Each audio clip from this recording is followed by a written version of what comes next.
What up, peeps? Welcome to Season 3, Episode 2 of Nerd Alert. I thank you again for joining me in this new format. Please be sure to follow me on all the socials. Nerd Alert, N3RD_A13RT on all the big ones. We're talking the Gram, TikTok, YouTube, and of course you can listen to and watch this podcast on Spotify. Please show some love. Likes, shares, follows, shares, subscribe, all that jazz. I want to hear from you. Hit me up in the comments. Email me. Let me know what you like. Let me know what you don't like. I'd also like a little bit of feedback on the segments. Hear your opinion. And with your permission, include it in the show. And if you want to be a guest and have a proper discussion on something, I'm down for that shit too. Once again, appreciate you. Let's get into it. Today we're going to talk about a couple things. Finished up Ashoka on Disney Plus. Got a couple points on that. Up to episode 5 now on the boy spinoff, Gen V. First 2 episodes of Loki have dropped. Quick little review on those. And then, of course, the news. So let's get into it. All right, so I just wrapped up Ashoka on Disney Plus, which is our newest entry to the Star Wars universe. It ran for 8 episodes, and I've got mixed feelings about this one. So, although I enjoyed the show, actually, you know what? Let's take a step back. So, essentially, the plot of Ashoka is Ashoka is on a mission to find Admiral Thrawn, from the Clone Wars animated series and Rebels follow-up. We'll get more into that later. So she's on a quest to locate him and keep him from finding his way back to the galaxy. Along the way, she is with her protege, her apprentice, more exact, Sabine, who is on her own quest to find her friend Ezra, again from the animated series. Now, unbeknownst to anybody, Ashoka has, as I mentioned, has taken her on as a Jedi apprentice, or in the, I guess, within the small gap between the animated series and the actual show. But now, so now we're following up that legacy. And along the way, we are introduced to some great villains. General Thrawn was awesome when he was finally introduced, but what I enjoyed the most were Shin Haiti, as well as Baylan, played by the late, great why am I going blank? Terrible. I'm over here saying late, great, and can't even get the name right. Ray Stevenson. Jesus Christ. I'm so sorry. Literally went blank on that one. I know that. Love the actor. Everything from Thor to The Punisher to any damn TV show he's ever been on. Movies. I apologize. I really do apologize for failing so hard on that one. But his character, Baylan, was awesome. The Sith Lord Master. I don't even think they really disclosed that he's a Sith Lord. But really dug it. So, pros, as far as the show's concerned, is this Rosario Dawson-led show is got a great cast, as I already mentioned. It's very entertaining. The action sequences, for the most part, were awesome. When we finally get the fights between Baylan and Ashoka, phenomenal. There were a couple tidbits where it seemed a little slower than it should have been. I don't know if that's bad choreography or maybe age of our actors. I don't want to say it's age. I want to lean more towards the choreography, but great fight scenes altogether. As any Star Wars movie or show, you're going to have some humor to it. The humor was on point. So really dug that.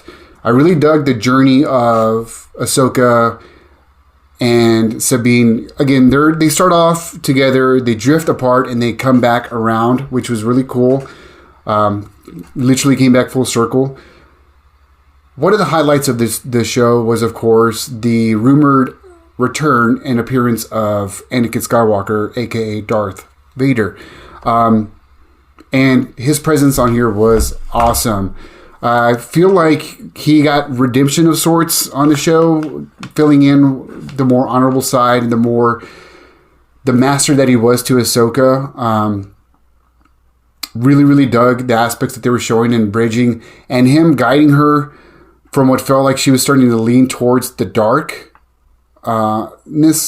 and bring her back to the light.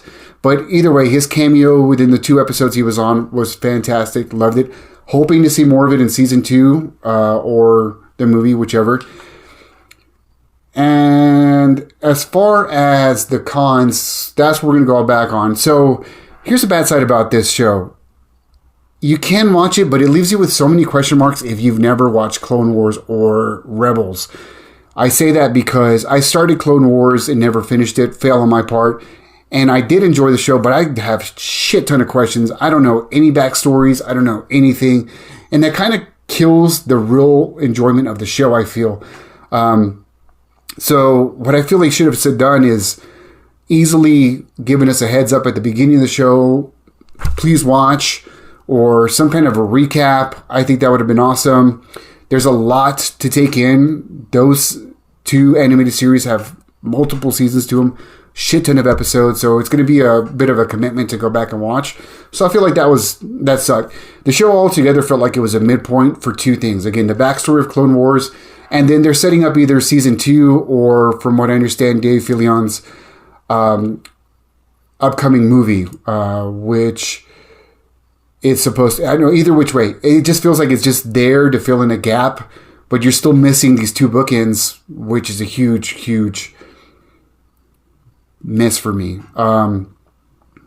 Honestly, that's the biggest hit for overall.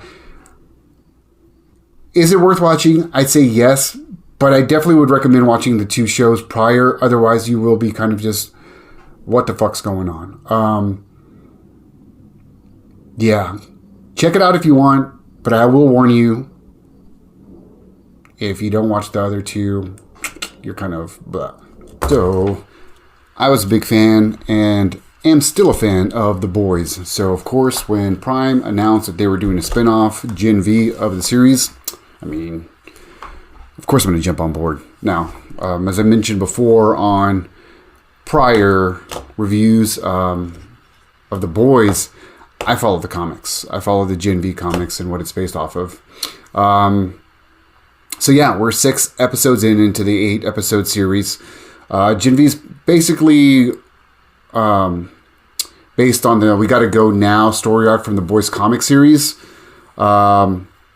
Essentially, it's like the X-Men school, Xavier's Institute, but cranked up some notches.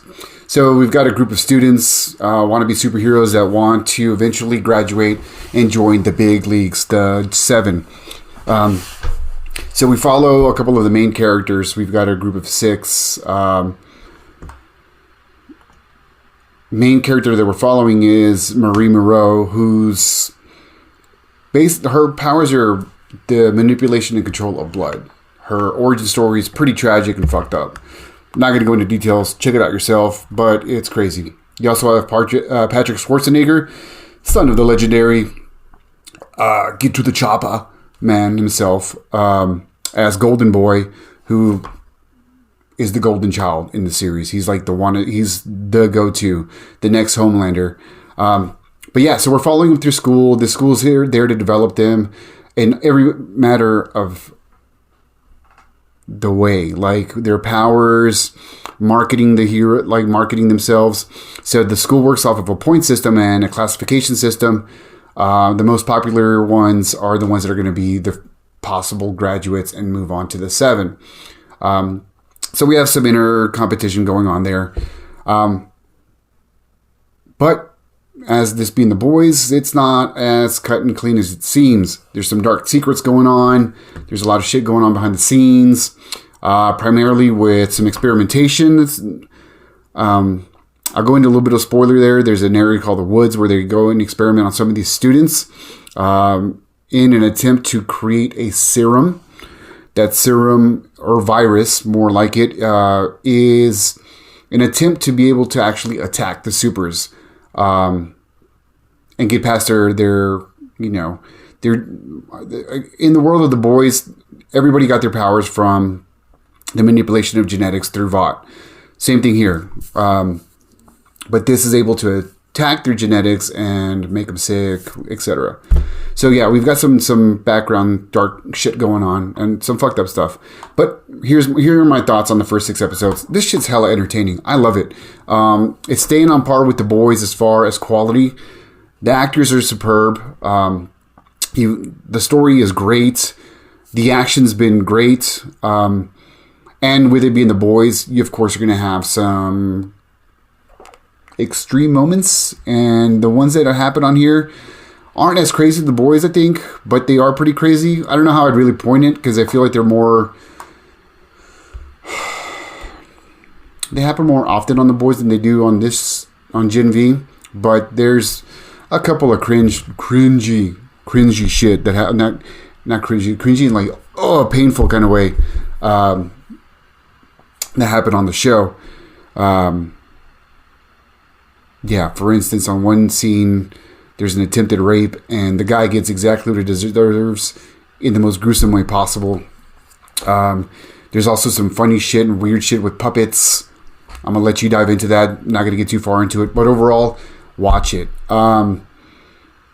It's great. Like I said, there's 2 episodes left. The drama, the show is just carrying itself. It's very fluid. There's not really any dull moments, as you would expect. I highly recommend it. Like, for real, watch it. Let me know what you think in the comments. And also, as no surprise, it's already been flagged for a season 2, which I'm stoked about, because that leaves so much opportunity for storytelling in this school. Like, we've only tipped the iceberg with it, and I'm really excited about it. So, given that it is the Halloween season, I decided to check something out horror themed. And of course, I'm a nerd, so had to make it fun. Not really. I mean, I came across the ad for Castlevania Nocturne, which just dropped on Netflix recently, and decided to go back and watch Castlevania, the original series that dropped a few years ago, which I started, but for some reason, I have no idea, just didn't follow through. I think I watched like the first 2 episodes, and then life happened, something happened, fuck if I know. But I did watch them, and damn it, did I sleep on this. Like, I don't get why I stopped watching it. The show is incredible.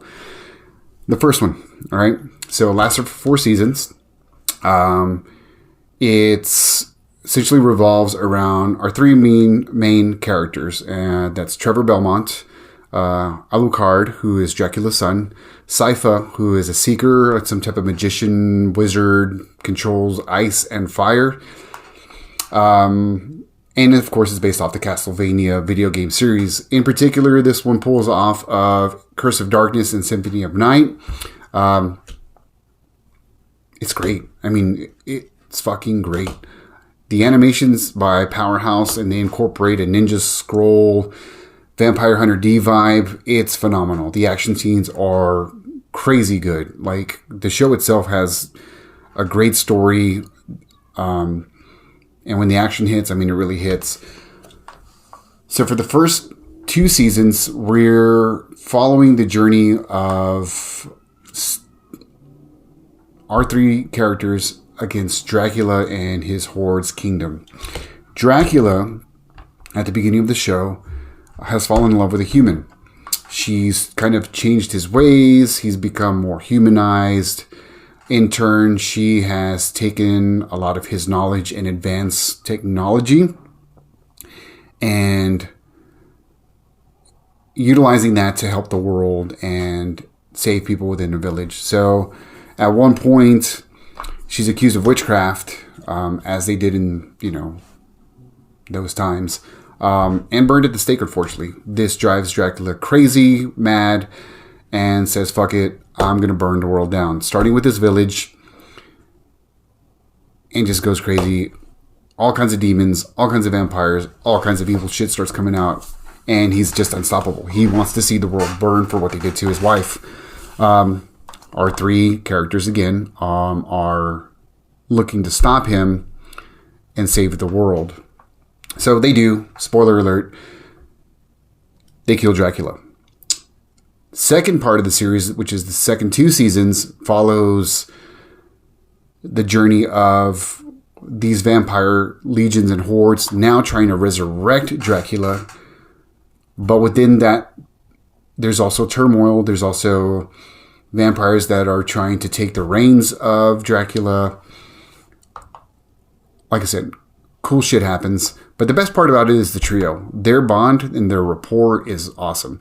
Like much friendships, they all start pulling off one another. And the bad seed of the 3 is Trevor Belmont. He's just a sarcastic badass. He's just the cliche anti-hero. Just always has a smart-ass comment. Fucking drunk all the time. But kicks ass. Alucard is Dracula's son, more refined. Whoops ass in a finesse way. And Sypha just... Her wizardry is crazy. Like, she's just making shit happen with water, fire, and ice. But they all, like, start genuinely pulling off of one another. And the love story between Sypha and Trevor in particular is great because they start off at odds, almost like a sitcom. And then they just mesh in such a great way. So their love story really is a key point. All in all 4 seasons, phenomenal. Definitely watch it. And then once you're done with that one, pick up on the new show, Nocturne. Still handled by the same people, essentially, minus the writer. Forgot to mention, the first show was handled and written by Warren Ellis. Phenomenal author, writer, many graphic novels. Awesome. Second series is not by him. It's actually by Clive Bradley.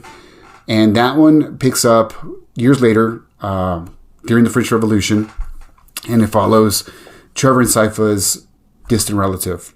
Goes by Richter Belmont. Loved it. First season has been great. Animation, great. Same kind of dynamics as the first one, but handled differently. This one starts off with basically a revenge story. Richter follows his mom as she goes to battle one of the great vampires, which is actually an Aztec vampire. All Rocks, played by Zahn McClarnon. Sorry. Great actor. I've been following him since Dr. Sleep. He's fucking awesome and nailed this part. Like, visually, I saw him as this character. But yeah, she goes to fight him and dies in the process. So he's carrying on the legacy. He's got both the badass abilities of a Belmont along with the powers of a speaker.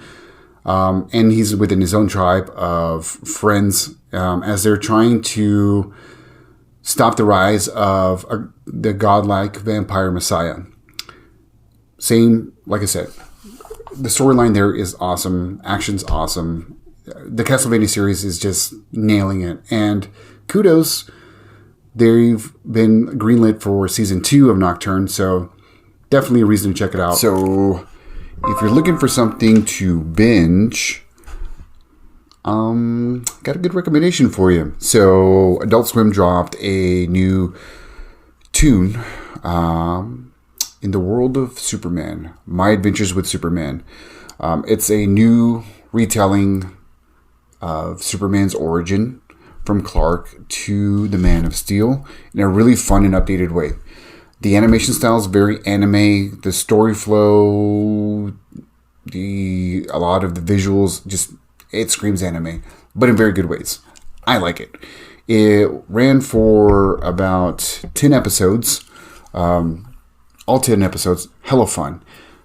Again, quick backstory. So what we're doing here is we're following Clark from his journey from Smallville to Metropolis and seeing how he first meets Lois and Jimmy in an updated, modern way.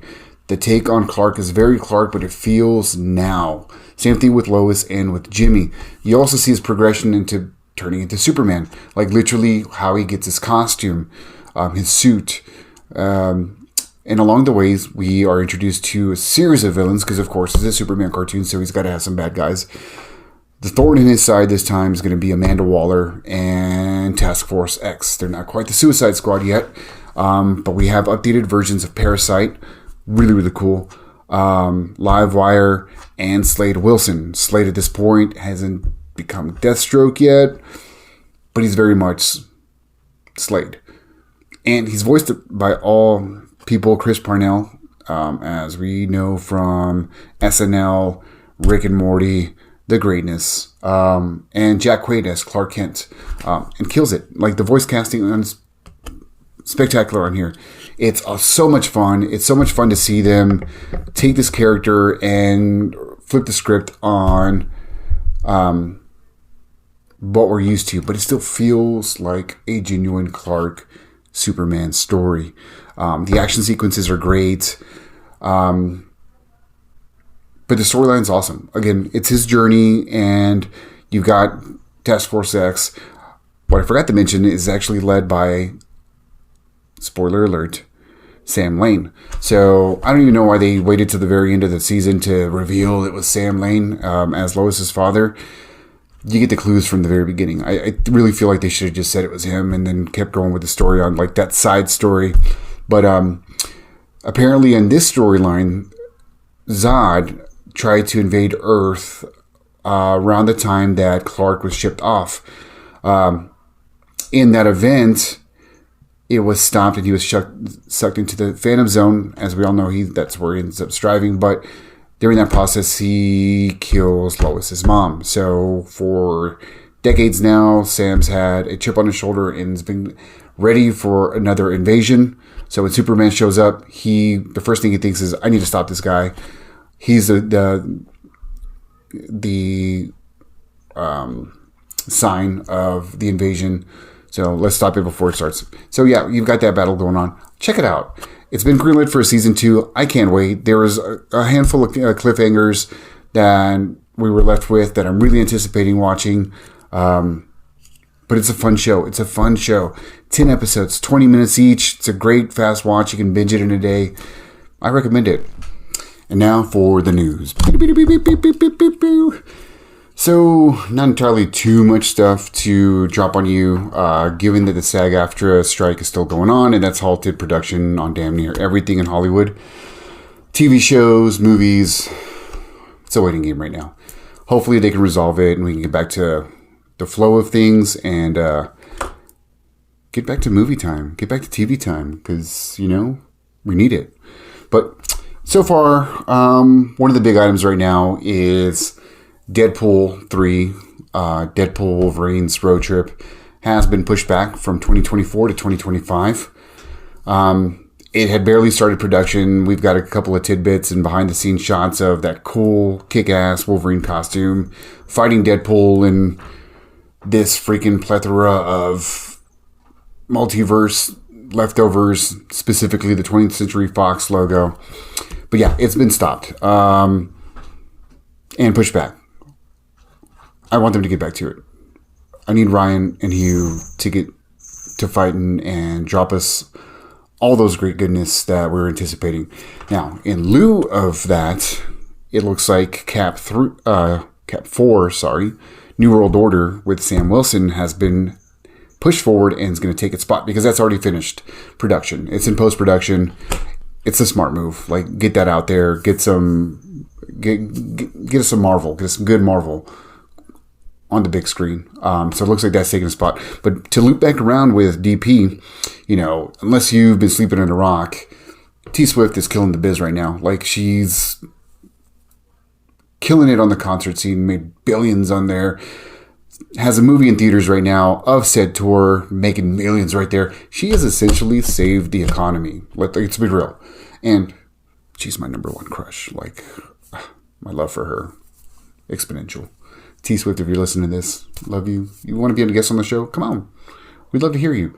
But with that said, she was at her new boo, Travis Kelce's game not too long ago with Hugh Jackman, Ryan Reynolds, his wife, and her BFF, Blake Lively. And it's been long rumored that she was or is going to play Dazzler, our fabulous singing mutant in the X-Men universe. since way back to in the days of Future Past. But now, given the plot of DP3, it seems like that rumor might actually be coming to life, and it makes sense. Honestly, that's the smart fucking move, given how much power she has right now. If you get the Swifties behind DP3, like, that's just going to blow up an already anticipated movie. Like, the box office numbers could be ridiculous with this powerhouse behind it. So push forward. And if any of you guys want to come in here and discuss it, Ryan, you know I love you, man. Soul brother. Hugh, come on. You can be a guest anytime. I would love it. But yeah, I'm hoping that plays out. Like, for real. I think that's a perfect role for her. Aside from that, the DC universe is in shambles, as we know. Aquaman 2 has got all kinds of shit behind it. Screenings are apparently just failing left and right. It's still scheduled to come out, but it's expected to bomb. I mean, the trailer looked meh, or as the kids are saying, mid now. But James Gunn has stated that no one from the original universe, Snyder universe, is coming back in their roles. So Jason Momoa is no longer Aquaman. Gal Gadot, unfortunately, is back to being off the project. I know it's been back and forth with her, but it looks like she's gone for sure. Cavill and Affleck, we already knew were gone. But in lieu of that, now it looks like Momoa is going to fill in a more fitting role, which he should have got from the get-go, and will be the DC's Lobo. I mean, that's perfect. That's perfect casting. That's what should have happened. He should have never been Aquaman. Cool dude, but no. Like, they should have gone with somebody completely different for that. But yeah, that's a smart move. I am looking forward to that because that could be really fun. Loki Season 2 just started. First 3 episodes have dropped. So far, so good. As we all know, Season 1 was lackluster, underwhelming, just so much potential, and it just kind of fell flat. So far, so good with Loki 2. For me, I'm enjoying the story. It started off right from the end of Loki Season 1. He and Mobius are trying to save the multiverse. We've got a fraction of TVA agents that are trying to stop the expansion of the multiverse. So that's going on. They're trying to find Sylvie. They need He Who Remains, or a variant of him, in order to save the multiverse. And we get introduced one kick-ass addition to the show in Ouroboros, Ki-Hu Kwan, who steals every scene he's in. Love this guy. A.K.A. Short Round. A.K.A. Data. Like, if you know who he is, you know what's up. Killer it. I'm really hoping that the rest of the season turns out well and keeps up the momentum. The latest episode gave us a little backstory on Victor Timely and our possible He Who Remains Kang variant, as well as a freaky, creepy-ass Miss Minutes. She's unhinged and it's working. It's really, really cool. But again, I'm hoping it keeps some momentum and can save these shitty Disney Plus shows that have been dropping, as well as our mid-ass Marvel Universe post-Endgame. Like, come on, man. We let's get our shit together. Rick and Morty Season 7 dropped as well. First episode was great. Cameo out of nowhere. Spoiler alert, Hugh Jackman pops in and just steals it, and it's fucking hilarious. Couldn't even tell Justin Roiland had been replaced. As we all know, he got canned due to the controversy that happened over the past year, and his voice has been replaced on all the characters that he was voicing, and you really can't tell. I fucking forgot until my buddy texted me and asked me, and I watched it, and then I was like, oh shit, that's right, he's no longer the voice. Good start. Last season was fucking hilarious. I hope it keeps up that momentum. But that's about it. That's all we got on the news side of things. I again want to appreciate you guys. Drop me some comments, any critiques that you might have for the show, what we can do to make it better. Let me know if you want to be a guest on the show. If you've got some video questions, video commentary, email it. All the socials. Gram, YouTube, TikTok. You can listen to this on Spotify, Apple Podcasts, all of that. And it's always the same handle, at in3rd_A13RT. And we also have merch. Now, if you dig the shirt, the link is in the bio. Support. Would really appreciate you. And I do appreciate you for checking in. Till next time, nerds. Catch ya. Later. Peace.